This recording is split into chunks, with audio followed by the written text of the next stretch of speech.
Welcome, everybody. My name is Mina Jane. I'm the director of the Ashland Public Library in Massachusetts, and I'm excited to be here with Skip Hollandsworth, who wrote the book She Kills. And it's not about like killer outfits, it's women killers. He's a true crime writer, and I don't know, he put this compendium together, and it's fascinating. So we'll be hearing all about that from Skip in just a minute. Just want to say thanks to the Friends of the Ashland Public Library for supporting all of our programs. We couldn't do it without them. I'd also like to thank Skip for letting us share this program with other libraries because, of course, when libraries work together, we make magic. You can buy signed books by Skip from Aesop's Fable, our favorite indie bookstore. And I'll put a link to that in the chat or just in the recap email I send out to everybody after the program. And if you have questions, please put them in the Q&A, which is the button at the bottom of your screen. If you, I'm going to keep the chat open because we do not have slides. We're just going to talk. And sometimes there's, you don't know where this conversation is going to go. I'm looking forward to it.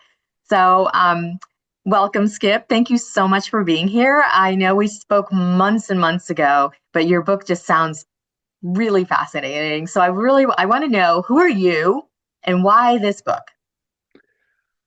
Well, I hope it comes across that I'm not a disturbed or depraved human being, because I had grown up in North Texas in a small city where my father was the Presbyterian pastor. I was on the debate team. I played the cello in the school orchestra. I was an Eagle Scout with the Boy Scouts. I lived this very white bread life. And I assumed I would grow up to become a Presbyterian preacher myself. But then when I was 16, my junior year of high school in the summer, the word began to spread that the town's richest oilman, a wildcatter named Bobby Burns, had been shot to death along with his wife, Abby, in their bedroom in this mansion, highly protected, in my hometown. Well, I'm not sure I even knew anybody who had been arrested and taken to jail at that point in my life, and I was totally transfixed. When the word came out that they had been shot in the abdomen and in the neck, and it was a bloody, brutal killing.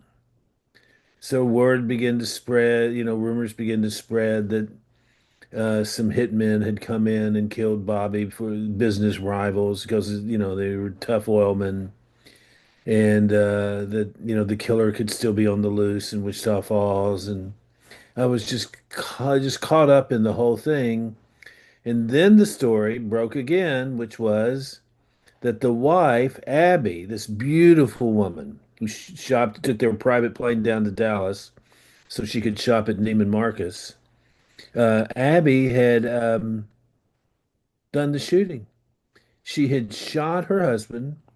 And then, according to the medical examiner, she back into bed and shot herself and let the gun drop on the floor by the bed. And I was mesmerized at that such a thing could happen 3 miles from my own home. And I sort of began my own little teenage investigation.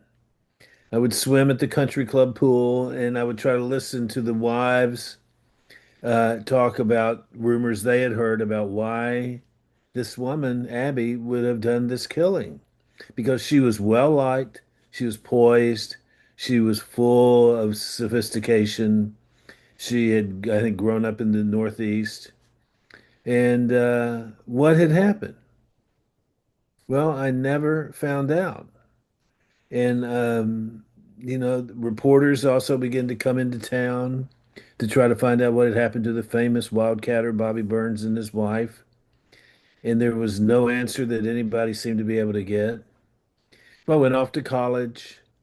I read Larry McMurtry, whose home was not far from Wichita Falls. Uh, I sort of thought that I would become a novelist I was going to write a novel about a lunatic asylum at the edge of a small town, Hmm. which we had. We had a lunatic asylum. Yet I could not stop thinking about Bobby and Abby Burns. So I um, majored in English, read Shakespeare, but I would sneak down far from the campus to this drugstore. Remember the old paperback metal spin racks? Hmm. And I would leaf through the true crime books, even though they weren't called true crime back then in the late 1970s. These were, I think they were called fact crime. Oh. And, if you win an Edgar Award, you win it in fact crime, not true crime. Hmm. Uh, so there'd be books, paperbacks on the JFK assassination, on UFOs. And I read them all, and just it's this side of me about this mystery of people just was illuminated by my days standing at the metal spin rack. Hmm. So I went off to graduate from college, and I began to work at a newspaper, writing sports and feature stories. It's interviewing celebrities who came to town. But I was constantly interested in these stories, these crime stories that would make the newspaper. I began to cover, try to get in and cover the police beat when the regular reporters were out of town on vacation. And they were just those simple crime stories you would see in the back pages of your Metro section. I uh, began to take notes. I would cut out articles about, mysterious crimes, and I would take notes down about what could have happened. And I got a job, but I got promoted, at least for me, it was a promotion to writing crime, to covering the crime beat. Hmm. And I, began to move my way up, and then I eventually moved my way to Texas Monthly Magazine. Hmm. For those of you who have not been to Texas, and I cannot imagine such a thing would happen in this forum, what was I saying? I, You went I to got a Texas job. month. Oh, I got a job at Texas Monthly. Hmm. And they loved long, complicated narratives. Mm. And so thus began my journey into writing about people who embraced, for at least even a minute or two, their shadow side. Hmm. And Hmm. that's what got me going. I have to ask, what did you ever find out what happened to Bobby Byrne and No, why? Like, what was the consequence of the fact that they knew that his wife had shot him? we don't know, or the investigators don't know, or never said. And when I went back to Wichita Falls to try to hunt down the story Hmm. 50 years later, I found a police report that was obscure and sort of faded, and I found an autopsy, and I found like a death certificate, but there was no police report on why Bobby Burns was murdered by his wife. Hmm. What did he do, or what did she do? And that was the sort of the second part of this story that got me interested was women who commit crimes, women criminals. You just don't think about it. We're thrown into a kind of tizzy when women are arrested or accused of committing crimes. Even though, we'll talk about, oh, women can be as hardwired to commit crimes as men, it still does something to us when we hear about a woman taking matters into her own hands. Hmm. Well, the interesting thing about your stories, and we'll get to the book in a minute. Oh, this is a good question. Did Abby die too? Did she actually accidentally kill herself? No, she got in bed and shot herself, and the bullet lodged in her intestines and killed her. She bled to death. Oh, so she did. She didn't mean to kill herself, probably. Kind of weird. I was wondering the same thing, Barbara. Thank you. So yeah, we'll get into the stories in a minute, but why do you think that people are surprised that women can be just as awful or vicious or deadly as men. Well, because we're conditioned as a society to think of women as the gentler sex. Mm, And there's always this belief, like one of the stories in the toward the back of the book is on a socialite in Houston named Candace Mossler, who in the early 60s arranged with her young lover to have her husband murdered in Florida at their beach house in Florida. mhm, And she was delightful. She wore these gorgeous tight dresses. Reporters would talk about her curvaceous figure. She was the classic femme fatale, and no one could really believe that she did what she was accused of doing. And so she was acquitted of murder in the case that the New York Times would later say was one of the most dramatic, perhaps the most dramatic criminal trial in modern American history. This is a woman that for a while was just as famous as Jackie Kennedy. for Uh, what? for killing somebody. Killing somebody. And Huh. then she probably killed her second husband and a third and a boyfriend, or she had him thrown off the top of their mansion, but no one saw that part of her. Hmm. And so, it was just, how did that happen? That would be the thing that drew me. It was never the whodunit nature of the crime. It was always why done it that Hmm. made me more interested in these Do we stories. do we know why she did it? Was it for money? Was it for power? Was there something that had happened to her when she was young? I went to Georgia where she had grown up. I tried to find any relative, and this is the frustration and yet the tantalizing mystery of writing true crime. Because if you don't have that moment, how, what are you going to do? Hmm. So, what was your question? I get wandering and find myself in another You state. you Sorry. answered my question, but Bruce has a comment. Isn't it true more violent crime is committed by men than women? So that also might explain one reason why people are more surprised that women are committing violent crimes. Yeah, I think in one of the postscripts to one of the stories, and by the way, in the book, these stories, some of which I wrote way back before the late 1990s, there's a postscript to what that catches you up to what's happened to all the characters, to the Mhm. women, to the cops, to the witness, to the best friends. Mhm. Um, but I read somewhere that I think it's in the postscript that 6% of murders are committed by women in America.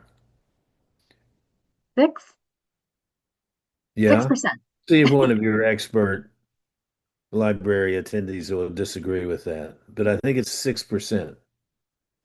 So you're saying Serial six killers, women serial killers are 8% of the population. 8% of all serial killers are women. and 6% of all murders are committed by women. Correct. Okay. Um, Matthew says 88% of murders committed by women in the US, according to FBI. 88% of murders? That can't be right, Matt. 88% of murders are committed by women in the US, according to the FBI. That means only 12% of men commit murder. I don't think that can be true. Um, oh, sorry, he meant men. 88% are by men, so that means 12% are by women. So yeah, it's a low percentage. But um, are the reasons different? Like, is it is it more about desperation, or I don't know, what are the reasons different that women commit murder than men? Not necessarily, but it's like there would be domestic violence. There's lots of domestic violence where the man will shoot his wife or the wife will shoot the husband for a betrayal Hmm. or crimination. But a Hmm. lot of murders that I looked at, and not just murders, but uh, bank robberies and so on. And we'll get to Cowboy Bob maybe in a minute. But a lot of the uh, women murders are driven by or done by women who, live normal, inconsequential uh, lives, never committing crimes, sort of always maybe in the background, and then something began bubbling up. And it would take one event, and out would come either because of a grievous harm done, out would come this one act. Hmm. Like one of the stories in the book is about a teenager who got caught up in her mother's divorce, and her mom wanted to live with uh, her mom wanted to live with her with a new man. She'd been divorced, and he had said that she has to stay, that the teenage girl had to stay home with her father. Hmm. And she decided to get back at him. Well, the way to get back at him, you would have thought would have killed the new man, but she got poison barium out of the high school chemistry lab and poisoned her father so that her mother had no choice but to take her back. And she didn't, she played the clarinet. This is one of the details about her I'll never forget. She played the clarinet in the high school band, and she loved to read literature. And she read Hamlet with her best friend Stacy Hyde one day. This is long after the murder. This is a year after the murder. Hmm. And they were reading Hamlet and, looking at cliff notes and so on. And there was Claudius's speech about killing Hamlet's father, about could he repent? Hmm. And he did not repent. He did not confess. Hmm. And when they got to that part in the play and the girl read that out loud, she began weeping. And her best friend said, "Why are you weeping? Has something happened?" And she said, "Something terrible." The girl said, "Something terrible has happened." Well, what could it be? And oh, you must have wrecked your dad's car. I mean, that's where she was thinking. And the girl goes, "No, worse than that. Um, I poisoned my father." Hmm. How does that kind of scene happen? I mean, exactly the way it happened. Hmm. So that's the kind of story I'm drawn to. Hmm. Not just a teenager who's rebellious and wants to get revenge on somebody or just goes on a joy ride. Hmm. Uh, so that's the kind of story I would look at. So did she get away with it until she told this friend that she killed her father? Yeah. And then the friend for months tried to keep that a secret. Oh, that's And she tough. finally told, she began to have a kind of breakdown herself, trying to keep the secret. So here are these two girls spiraling out of control. And finally, Stacy, the best friend, went to her mother, and her mother said, "This is a learning lesson for you. You've got to figure out what to do on your own. I'm not going to help you." Can you imagine that? No. And Stacy finally went to the police. Well, they had no idea it was barium, which is a highly deadly chemical, because it's a $150,000 machine to test that. Mm. And to test for barium. And the Fort Worth police did not have it, Fort Worth Hmm. Medical Examiner's Office. And so they did get a confession finally from her, and they did get the machine for $150,000. Well, how often does that happen? That seems kind of funny. But is this the one where she poisoned his refried beans? Yeah, yeah. He had come in from church and had brought in like Taco Bell, Hmm. and she just, shook a little barium in there. And within minutes, he was gagging. And she looked, according to another person, his new girlfriend who was there, he looked awful, frothing at the mouth, uh, terrified. And Marie, the girl, froze. Hmm. And later she would say she was only trying to make him sick. And the prosecutor said, oh no, she's every parent's nightmare. A girl who wanted to kill her father, who plotted to kill her father. So there were people that testified in her favor. There was her own grandfather testified for us and said, this is a one-time teenage mistake. And the prosecutor tried to get a life sentence. Hmm. And I think it came out that the jury gave her finally 20 years and she's out now and supposedly married to a doctor and living a quiet, gentle, sweet life. Wow. What happened to her mother and the man she was with? Do we They're know? still together. See, it's a story, you look for those kind of stories because in a way it's not just a typical true crime tale. It's also really a tale about teenagers growing up in the suburbs with parents who divorce and how things can get awfully out of control quickly. Hmm. But, they say that 50% of couples divorce, but 50% of those kids don't kill one of their parents. So Right. there was, like you have to wonder, I mean, I'm sure you wonder, like, what was it about this one girl and this one situation that threw her over the edge? I don't know. It's like it's like Abby Burns.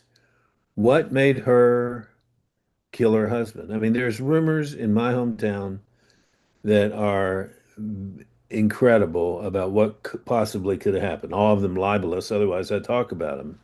But certain men have been accused of being her lover and back and forth. And that Bobby Burns had decided to kill um, one of the men that was a lover to his wife. Hmm. Nasty stuff. Who knows if it's true?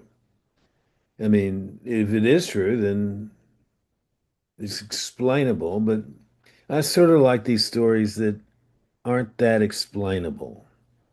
That Whereas I think a lot of people that read true crime well, I don't know for people that are here because I don't usually read true crime because it scares me. I think it's true, so it could happen to anybody.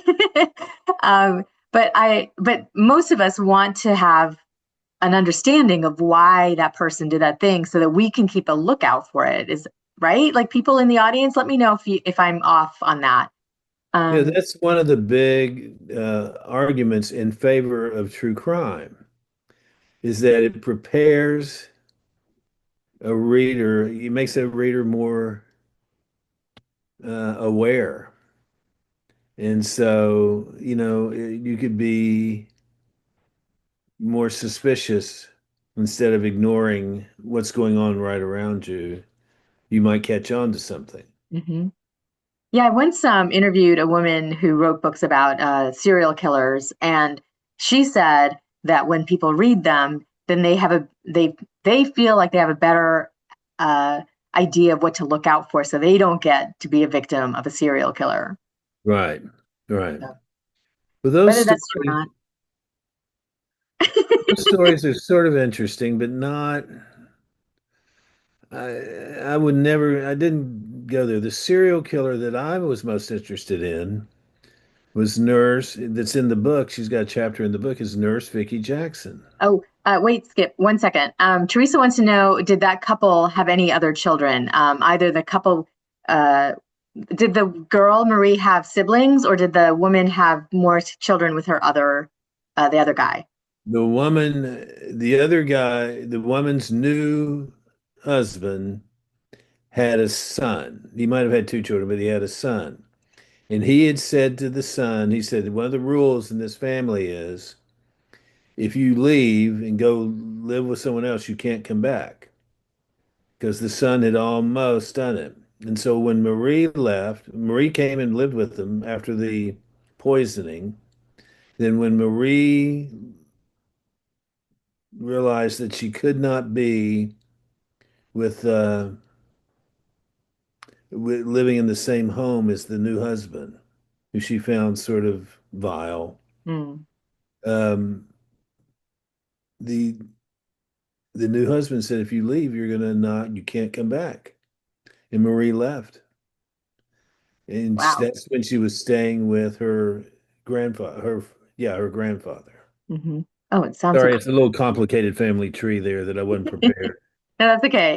But I do want to say thank you, Beatrice. I'll have your back as well. So yes, you had started telling us another story of one of your favorites. Oh, Vicky Was Dawn Jackson. the nurse, right? Well, yeah, I heard that one story I've heard about was about this woman in this tiny town called Nakona. And the town has no life really except for a Dairy Queen, which is Hmm. where everybody goes almost every day. It's the most profitable Dairy Queen in the country Of course.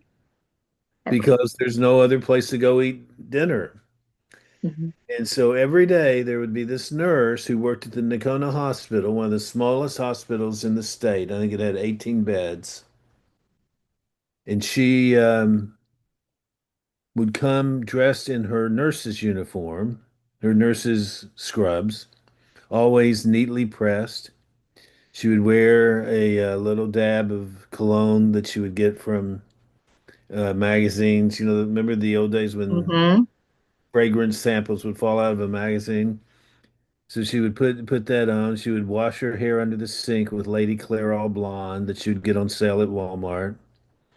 She would show up at the Dairy Queen right on time before her shift, night shift, and she would say she'd order, her same meal, two tacos, dinner salad with ranch dressing, and iced tea, sweet. And then she would smile at everybody, and she was polite. She was like a Florence Nightingale. She really was concerned about her patients. She was she turned them, she changed their bed, she cleaned up after them when they had, vomit or diarrhea. She made sure they got their medications. If they died, she would she would talk to the families. But she was not, no one really knew her. I mean, she lived in the poor side of town with her two children. She was divorced, and she was a classic wallflower in high school. People I've interviewed said they just didn't remember her in high school. And this is not a big high school. Hmm. And when they would come to the hospital, they would barely pay her any attention. They wouldn't say, "Hi, Nurse Vicky. Hi, Vicky." And you think, well, nurses maybe get used to that. But at some point, something happened to her. And she was looking over, working, taking care of a 100-year-old patient who began to spit at her and scratched her with her fingernails. And that elderly woman was somebody that Vicky had taken care of since high school, Oh. and so knew her well and had never really been asked any questions by the older lady's family about who she was, what her life was like, nothing. Hmm. Um, so one night in December, she took out a mivacarium. I can't remember how you. It's a drug called mivacarium, which stops your respiratory system. Hmm. And then a doctor can get it restarted so that you could intubate a patient. That was what it's used for, to get a tube down a patient's mouth. But if you didn't if you didn't stop the medication, then that patient would die. Hmm. So she went in and got some ibuprofenium and she put it in her in the old lady's IV, the 100-year-old lady's IV, and she died. Hmm. She, began gasping for breath and was gone. Well, the hospital administrators thought this is just a normal thing that happens at a hospital, especially during the winter. So a second one and a third patient died. The second was an older man who used to call Vicky a fat ass. Mm. And the third one was a man who uh, would make fun of her children who had come up there one time. And so there would always be another one was a woman who would be seen at the nightclub, Nakona's Soul nightclub, a country western bar. And she was famous for wearing this black dress with a zipper that went up and down in the front. And all the cowboys paid attention to her and never paid attention to Vicky. And you can see what's building in her is this years of resentment, of being left out, of being ignored, of being made fun of. In high school, she would wear a tube top and she would go and stand near the Dairy Queen where the kids would drive in a loop around town, hope that someone would pick her up in a car and so she could drive around with them. And it never happened. And one of those boys that never stopped to pick her up discovered his father, who'd gone to the hospital, dead from respiratory failure. All of these people began to die. And the hospital had no idea what was going on. In fact, they took out an ad in the newspaper, the local newspaper, about how the Nakona Hospital had won some award. And so it said, thank you to our staff and to our nurses. And who was dead right and center, front and center? Vicky. Hmm. So in a weird way, this became slightly comic. This woman, it was sort of like the Stephen King novel Carrie. Hmm. Here comes this woman who's going to um, get back at all the years of being neglected. Now, do you feel sympathy for her? Do you wish she had been able to get away with it? No, but you could feel an understanding of what made her do this. And it was just, I went and interviewed her in prison after she had pled to a no contest to a life sentence. And she said, she was talking about one of a boyfriend after her husband had divorced her. And she said, it would have been nice if he could have said, we had some good times. And one of the last people she murdered was her ex-husband's grandfather, named Wow. Preacher Jackson. Hmm. She brought a casserole to the funeral service. It was like a Flannery O'Connor story, except Flannery O'Connor would not have. Is it Flannery? Not Flannery O'Connor, the short story writer from the South. Oh, I'm not going to remember either. Help us out, people from the audience, if you remember. Um, how old were her children during this time? You said she had children.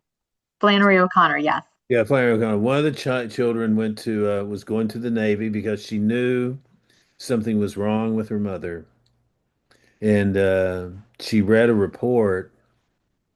Vicky had decided to go see a therapist in a neighboring town. And she talked about her life, and the therapist described or suggested that she go buy a book called Adultery, the Forgivable Sin, you know, because Vicky was convinced her husband back then was having an affair. So that was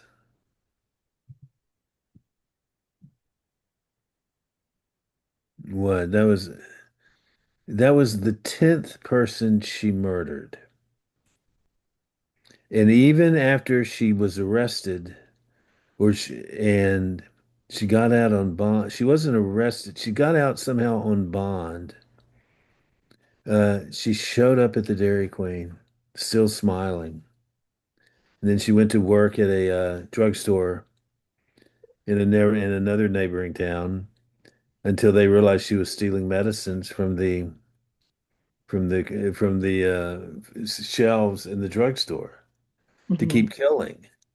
Now, why would she just want to keep killing? Why did it go from killing people who had rejected her in the past to just killing people?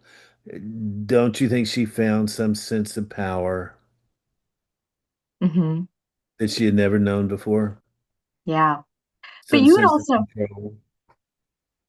you had also earlier said a word that just has stuck with me is that their lives were inconsequential. These aren't people that, like you said, are very wealthy or, are going to be infamous. They're just these quiet stories of, something of somebody who is not making a mark or an impact in their community. Yeah. Who just, one of the stories is about a very polite, sweet, petite young woman in Houston who was married to a carpet salesman, and he began beating her. And she stayed with him, of course. And one night, when he sort of threatened their son, who was 6, she pulled out a knife and stabbed her husband 193 times. 193 times. Just think of stabbing something 5 times. Hmm. And he she then dragged him into the backyard where he had been digging a hole to put in a patio fountain, and she tried to cover him up there with the dirt, and she had a total breakdown. Hmm. She ended up at Ben Taub Hospital in Houston, convinced her husband was still alive and coming after her. And I mean, it was like a scene out of a bad movie. She was screaming, she was running up and down the hallways, Hmm. he was having trouble getting her into a padded room. Uh, so the trial begins, and a lot of your listeners might remember this name. The prosecutor was, oh, for heaven's sakes, I can't believe I forgot it. It'll come back. Oh, Kelly Sigler. And y'all Hmm. might know about her shows that, she has a crime show. But anyway, Kelly Sigler was the prosecutor at the trial, and um, she decided to reenact the killing. So she's this good-looking woman, very small. She took off these giant pierced spiky heels and climbed over the husband, or climbed over her co-prosecutor, who was acting out the role of the husband. And she fake stabbed him 193 times while the jury's watching. What could have made a woman or anyone stab someone 193 times? Was she that off? Was she that psychotic? Had she had that kind of break? Well, they brought in obviously psychiatrists and so on to talk to her, and the defense attorneys did. And she told this story about how she had been abused and She was afraid he was going to come after her and that he held a knife above his head and said, "Die, bitch," on Mm, the night of his own stat, and that she somehow got the knife away from him and started stabbing him in self-defense. Uh, but did that make sense? mm, Could she really have, for such a small woman, really have been able to get that knife out of her husband's hand? Well, it turned out that she had told a different story to one psychiatrist to another. She told the second psychiatrist who came to evaluate her that her husband was asleep after threatening her. He fell asleep, and she picked up a knife and started stabbing him, which is a completely different story and would show some malicious motive that could get a conviction. mhm, So the question is, did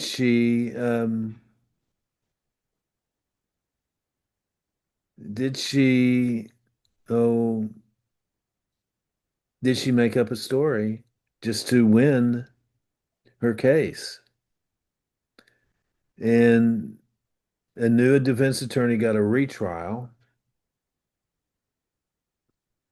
and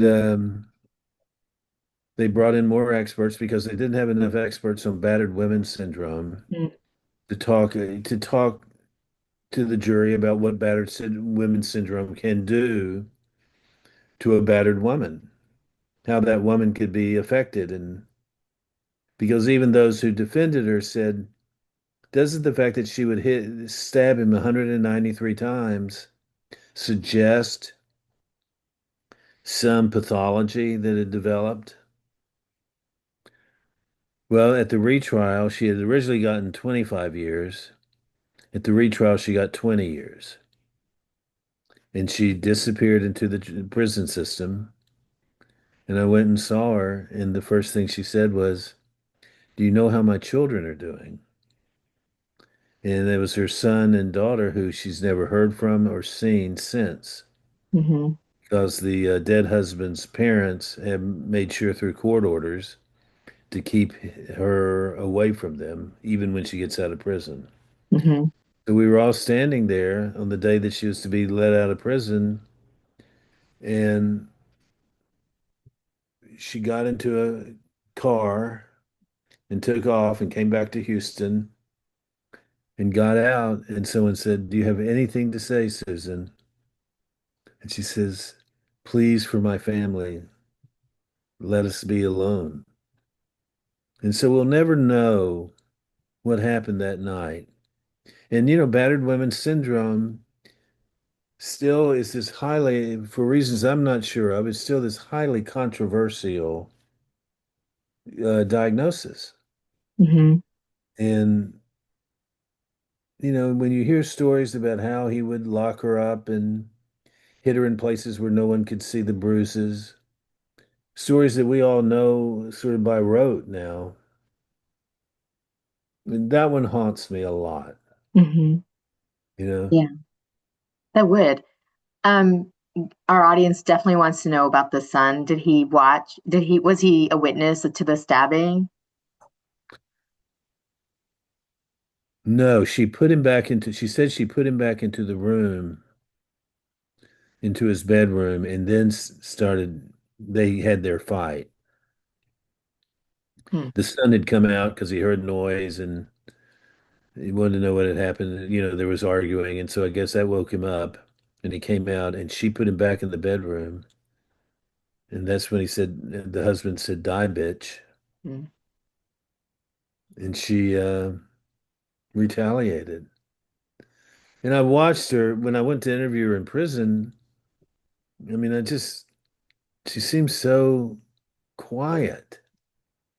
There was a fly from the prison visiting room that sort of buzzed past me and landed on my forehead. And she tried to brush it away, and she's able to make strawberry shortcakes. She's like the prison chef, Hmm. using stuff from that she can get from oh, what's the little store? The The commissary or something. commissary. The commissary. Yeah. Hmm. So Teresa looked it up or knew that Kelly Sigler has a show called Cold Justice. And She's a fireball. She's a spitfire. She's just a lot of fun. I mean, who would have come up with this? That she was going to reenact it. And by the way, the co-prosecutor who was going to have to lay there and pretend to be the husband began breathing heavily because he had put in a chew of tobacco in his mouth before the fake stabbing went on, and everybody thought he was going to die. Of some kind of or have some kind of reaction with his body. Mhm. That's so funny. Thomas says, why didn't she just go for 200? I'm thinking like she must have lost count, at least in the real one, right? Yeah, she only stabbed his penis 2 or 3 times. Oh, she really. So you would think that there would be a lot more of that. Hmm. She accused him of raping her Hmm. over the years. Well, how many did it take to kill him? Like, did they ever know? Like, would it have taken five if if her aim was good? Well, that's a good question. I don't know the answer. Yeah, well, I don't think she would have killed him just by cutting, you know, stabbing his penis over and over. Yeah. Um, so we have time for one more story if you want to pick one of your favorites. Well, my favorite story is the one that doesn't involve murder. It's about when I was a young reporter, I would cut out articles. I think I said this out of the newspaper, thinking these are potential stories. So when I got to work at Texas Monthly, uh, I began to read these stories about a man who robbed these little suburban banks next to the highway. And he was a big guy, wore a cowboy hat, sunglasses, belt buckle.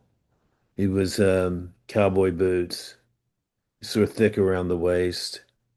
And but he was a good bank robber. And he would, you know, uh, all bank robberies are dramatic events. There are these dramas played out. I mean, there's the going for the vault, which you never hear about anymore. So most of them are called note job robberies, Hmm. where someone walks in, hands a note to the teller, says, "Give me all your money," and that's what this man would do. He would go in, say, "Give me your money, no bait bills, no fake money, none of those bills that when you walk under the metal detector, red dye would shoot out." Um, and he stayed very calm.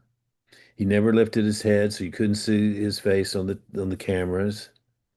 He drove away quietly without causing a ruckus. The FBI agent in charge of bank robberies in Dallas said he's good. He's really good. And then they learned, and what would happen is he would take off a license plate at a nearby apartment complex, and put it on the back of his car, the license plate. And so if a camera or eyewitness saw what was going on, they might have gotten the number down. They wouldn't get the right number down. Hmm.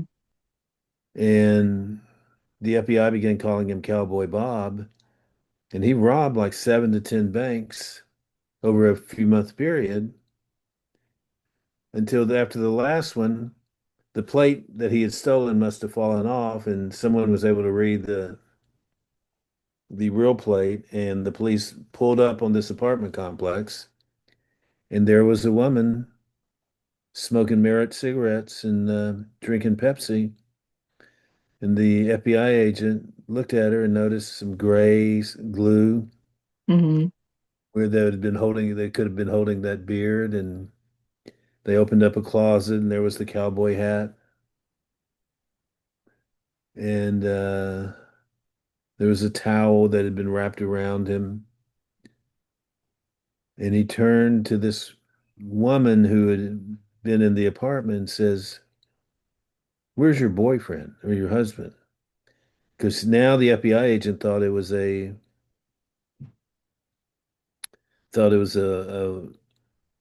man who did it, and he had disappeared. He was wearing a disguise. And she goes, "There's no man, I promise you that." And that's when he realized that the bank robber had been a woman all this time. Hmm. Cowboy Bob, he said, had turned into Cowboy Bobette.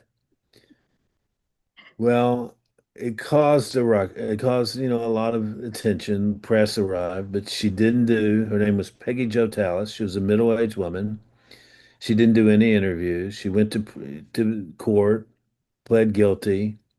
Everybody, the FBI thought it was just a case of middle-aged craziness that she it was sort of harmless, and she got a very small prison sentence for robbing that many banks, just 33 months. And um, she gets out of prison. She disappears. She goes home. What no one knows is she goes back to an apartment to live with her mother, who's dying of bone cancer. She gets little jobs, like she drives a car for a courier service and delivers packages. She was on the phone where she would call people and say they had won a prize at some kind of drawing to try to get them to show up at a car dealership to buy a car. She used to live this really, a friend of hers told me she used to live this life of freedom. When she was young, she was spirited. She drove a Fiat.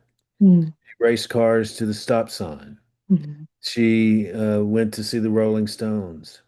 She got in her Fiat and drove to San Francisco on a whim to read to see the City Lights bookstore, the famous City Lights bookstore that see my memory is hitting me. Lawrence Ferlinghetti owned or wrote poetry at, Hmm. and she robbed those banks because she liked being wild at heart, as she told her friend. And this is the perfect place to end this. I'd say Wild at Heart is going on a roller coaster for me, not robbing banks. Yeah, that's true.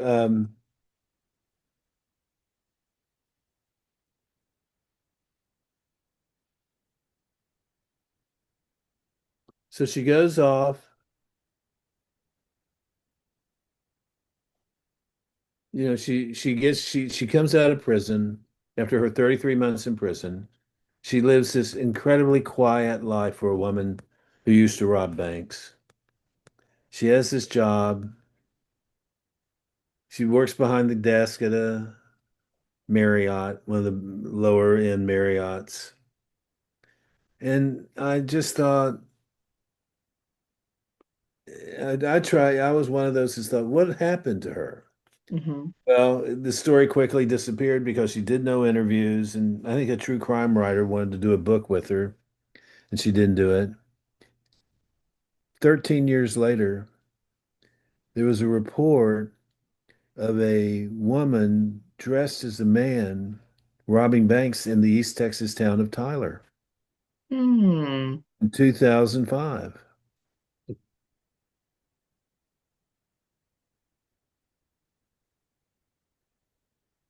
Okay, here it is. Over the next years, Peggy Jo endured her own medical problems.